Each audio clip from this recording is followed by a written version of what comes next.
जलालपुर पीरवाला की खैमा बस्ती में सैलाब मुतासरा खातून के यहाँ बच्ची की पैदाइश हुई। बच्ची की पैदाइश ने गमों को खुशियों में बदल दिया।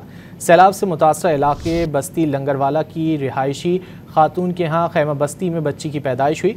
निजी तंजीम की जानिब से कायम खैमा बस्ती में नन्ही परी की आमद की खुशी में वालदैन के खैमे को गुब्बारों से सजाकर मिठाइयाँ तकसीम की गईं। जलालपुर पीरवाला की खैमा बस्ती में सैलाब मुतासरा खातून के यहाँ बच्ची की पैदाइश हुई। बच्ची की पैदाइश ने गमों को खुशियों में बदल दिया। सैलाब से मुतासरा इलाके बस्ती लंगरवाला की रिहायशी खातून के यहाँ खैमा बस्ती में बच्ची की पैदाइश हुई। निजी तंजीम की जानिब से कायम खैमा बस्ती में नन्ही परी की आमद की खुशी में वालदैन के खैमे को गुब्बारों से सजाकर मिठाइयाँ तकसीम की गईं। जलालपुर पीरवाला की खैमा बस्ती में सैलाब मुतासरा खातून के यहाँ बच्ची की पैदाइश हुई। बच्ची की पैदाइश ने गमों को खुशियों में बदल दिया।